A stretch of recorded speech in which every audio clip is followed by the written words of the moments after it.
There's a stretch of Palm Beach oceanfront where, until last summer, one of the most famous houses in conservative America stood. 24,000 square feet of mansion on 2.5 acres with a custom broadcast studio inside it and 250 feet of private beach in front. The man who lived there spoke to 27 million people a week from that studio. The man who bought it from his widow paid $155 million, a record for the entire city, and then knocked the entire thing to the ground without ever moving in.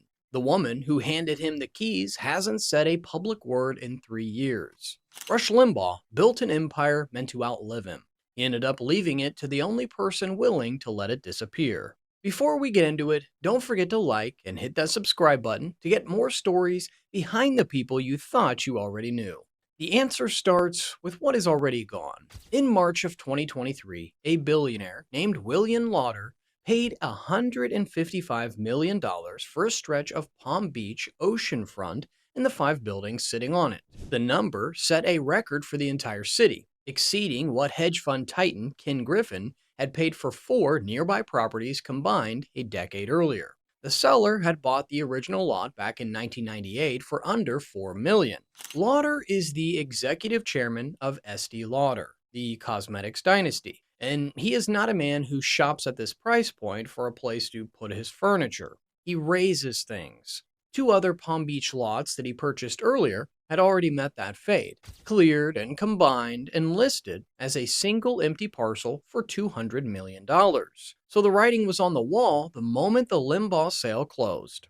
The man house, 14 months later, the bulldozers arrived. The main house came down, 24,000 square feet of it, with 7 bedrooms, 12 bathrooms, a 2-story library, a salon designed to evoke Versailles, a chandelier modeled on the one in the Plaza Hotel in New York. The 4 other structures came down with it, including the custom broadcast studio Rush Limbaugh had used to reach 27 million Americans a week for over 2 decades. That is the first signal that something stranger than a real estate transaction was unfolding. A buyer paying a record price to erase the property, a seller moving an entire physical empire off the books in under 2 years. Because the mansion is only one piece of what disappeared. The Royal Palm Way studio, where Rush actually ran the day-to-day operation of his show, had been handed over to a Chicago investment firm back in October of 2022. 2,000 square feet of broadcast history is now being renovated into office space for analysts who probably don't know what happened on that floor. The Limbaugh Letter, the highest circulation political newsletter in American history, had been running for 29 years. Its final issue went out in October of 2021. Subscribers received a polite email migrating them to a digital archive. No farewell broadcast, no tribute issued, just a soft retirement notice tucked onto a website most people had already stopped checking. Every one of those decisions has the same thing in common. They all required a signature, not Rush's. He had been dead for months by the time most of them were made. They required the signature of one person, and that one person made all of them in less than 2 years. What makes the whole thing strange is not that the empire ended. Empires end. What makes this strange is how quietly this one did. There were no statements, no press conferences, no public passing of the torch. The loudest voice in American radio for over 3 decades had its physical footprint dismantled the way someone closes out an old storage unit. And the woman doing the closing has not said a public word about any of it. To understand who she is now, go back to the moment most of America met her and dismissed her in the same breath. It was June of 2010. Rush Limbaugh, 59 years old and on his 4th wedding, marries a 33-year-old former event planner named Catherine Rogers at the Breakers Hotel in Palm Beach. There is a 26-year age gap between them. The ceremony is Hawaiian themed, and the guest list reads like a who's who of Republican Washington. The wedding singer is Elton John, openly gay, performing for a man who had spent decades opposing gay marriage on national radio. Elton's fee for the night was $1 million, and Rush pays it without flinching.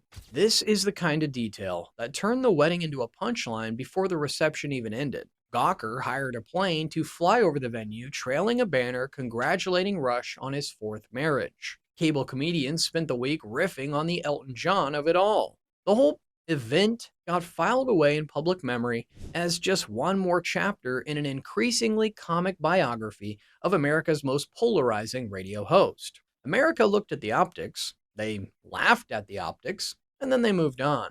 What almost nobody bothered to notice was that guest list. It included Karl Rove, Sean Hannity, Rudy Giuliani, Fred Thompson, the Carvel-Madeline power couple, and baseball legends George Brett and Tom Watson. Officiating the ceremony was a sitting Supreme Court Justice. Clarence Thomas walked Rush and Catherine through their vows in front of 400 guests, 50 private security guards, and the staff of one of the most expensive hotels in the country. Sitting Supreme Court justices do not officiate Hawaiian-themed weddings as a casual professional courtesy. That kind of presence is reserved for relationships the justice considers worth showing up for personally. The optics of the ceremony were a circus. The substance of the room was anything but. The bride and groom had met 6 years earlier, in 2004, at a celebrity golf tournament that Catherine was running while Rush was working through his third divorce. She was a Massachusetts-born event planner who had grown up bouncing through Rio de Janeiro, London, the Philippines, and Hawaii because her father was an international businessman with a global posting list. Her ancestry, she once mentioned to People magazine, traced back directly to John Adams.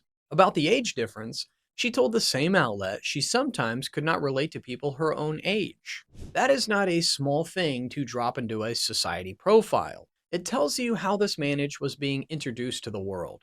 A founding father descendant marrying America's most polarizing pundit, with a $1 million Elton John performance in front of a guest list most of Rush's actual audience would not have recognized if it walked past them on a Palm Beach sidewalk. The optics did the talking, and they made the marriage easy to dismiss as theater. The honeymoon was on Rush's private Gulfstream, with stops in Mexico and Africa. The press coverage faded inside 2 weeks. The jokes faded a little slower. By the time the punchlines had cooled, the actual marriage was already underway, operating quietly, carefully, with the kind of legal paperwork that rarely makes society pages. Because while everyone was laughing at the Elton John of it all, Rush Limbaugh was already preparing to hand his entire commercial empire to the woman standing next to him at the altar. The legal work began within months of the cake being cut.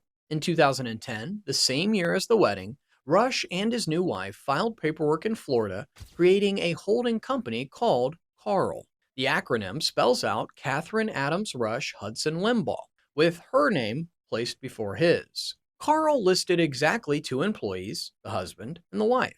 It was registered to the same Palm Beach address as the couple's eventual charitable foundation. And over the years that followed, it quietly became the legal owner of the commercial rights to almost everything Rush did. The radio show itself, the Limbaugh letter, the 2If by Tea iced tea brand, the Rush Revere children's book series, speaking contracts, merchandise, and the licensing of his actual name and likeness. Each of those pieces produced money on its own. Carl collected the rights to all of them in one place under both their name. The state lawyers who looked at this structure after his death made the same observation. The commercial empire of Rush Limbaugh was not held in his name. It was held in a shared entity with his wife, and that entity was set up so that nothing about its ownership would change automatically when one of them died. For a man worth somewhere between $475 million and $600 million, that's not a casual filing decision. It is the kind of structure people pay 7-figure legal fees to design. Which is to say, the architecture was already in place years before there was any public reason for it to exist. In July of 2018, the Limbaughs made another move that reads differently in retrospect than it did at the time. They donated $500,000 to the Dana-Farber Cancer Institute in Boston. They had never donated to Dana-Farber before. In the same month, they created a brand new $5 million charitable foundation in their joint name. The foundation listed Catherine as president and Rush as treasurer. 18 months after that foundation went live, in January of 2020, Rush announced on his radio show that he had been diagnosed with stage 4 lung cancer. By the time most of America heard the word cancer attached to his name, his money had already been moving towards a cancer hospital and a private foundation under his wife's signature for over a year. There is no public document showing that Rush knew about the cancer earlier than he said. There's only a pattern of decisions that in retrospect do look like preparation. By the time he died in February of 2021, every commercial asset he owned, every brand he was associated with, every house he lived in, and every dollar of his charitable foundation flowed through structures controlled by one person. There was no will to contest, no estate fight to file, no children to consider. There was only Catherine holding the keys to it all. The marriage everyone had laughed about 10 years earlier was not the joke. The joke was on everyone who thought it was. What Rush had spent a decade quietly handing his wife was about to become hers in full. The morning of February 17th, 2021, Catherine Limbaugh sat down at her husband's golden microphone and told 27 million people that he was dead. She did it in a voice flatter than the room demanded and shorter than anyone expected, thanking the audience on his behalf, calling him the greatest of all time, and stepping away from the mic without staying on for the rest of the hour. Archival material filled the time slot for the next 5 months. That 5-month gap was longer than most networks would tolerate for any other host. For Rush, it felt almost short. Premiere Networks, the syndicator behind the show, decided to run reruns rather than rush a replacement. Officially, this was to give the audience time to grieve. Unofficially, nobody wanted to be the first voice to follow him. In June of 2021, a voice arrived as a pair. Clay Travis, a Tennessee-based sports media entrepreneur, and Buck Sexton, a former CIA officer and Glenn Beck alum. They were announced as the new occupants of the noon to 3 time slot. They inherited the studio infrastructure, the EIB excellence in broadcasting brand, and the entire Rush 24/7 subscriber archive, which got quietly rebranded EIB 24/7. What they didn't inherit was the audience. Roughly 400 stations took the new show, mostly those owned by Premier's parent company, the rest scattered across competing networks.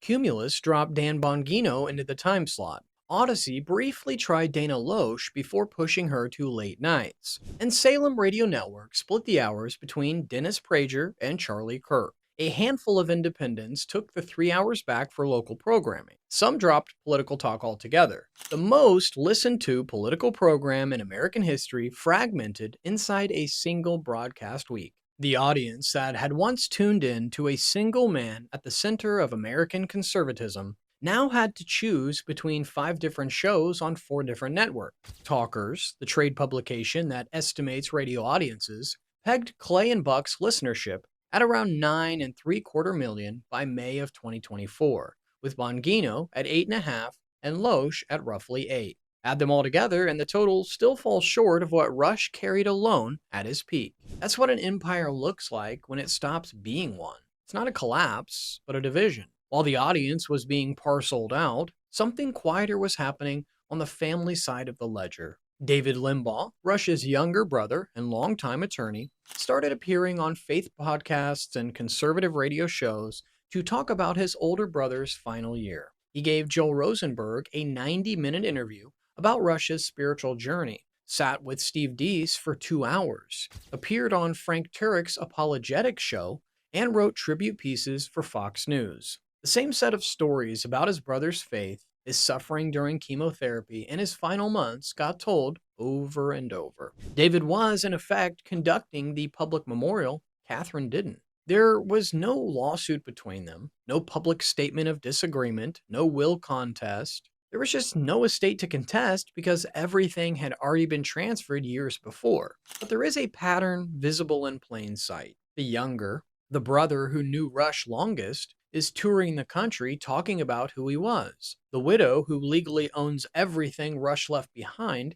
is saying nothing about any of it. There are 2 versions of Rush Limbaugh's legacy in circulation. They're not in conflict, but they're not in coordination either. 2 parallel legacies, one loud and one silent. Only one of them controls what happens next. Before we get to where she is, drop a like if this is landing. It helps the story reach the people who only knew Rush from the radio. By March of 2023, The dismantling was almost complete. The Limbaugh letter had been retired, the Royal Palm Way studio handed to a Chicago investment firm, the audience parceled out across competing networks. There was one major piece left, and it was the largest of all. That month, Catherine quietly listed the Palm Beach compound off market at $175 million. There was no broker showing that it was on Zillow, no MLS entry, no public listing at all. Word of the asking price moved through Palm Beach real estate circles by mouth. 8 months later, William Lauder paid $155 million for it, set the city record, and the keys changed hands in a private closing. 14 months after that, the bulldozers came. There was no statement from the seller, no attendance at the site, no acknowledgement of the photos that ran in the real estate trades the following week. She has not surfaced since. Catherine Adams Limbaugh reportedly still lives in Florida in a private home most observers can't identify. She maintains no public social media presence, has given no major interviews, and has not appeared in any public event in connection with her husband's name, his foundation, or his legacy. The Rush and Catherine Limbaugh Family Foundation maintains a website that lists her as president, but the foundation has no visible operating staff and no public-facing program calendar. Rush Limbaugh Radio Legacy LLC, the entity that holds what is left of the brand commercially, operates without a face attached to it. 3 years of silence from the woman who married the loudest man in American radio. She was the last person to speak from his microphone. She quietly inherited an empire valued at $500 million, and then decided with apparent intention that none of it would survive in the form that he had built it. Rush Limbaugh spent 33 years making sure America never stopped hearing him. He left every piece of his kingdom to the one person willing to let that silence finally come. I'll see you next time on Top Rewind.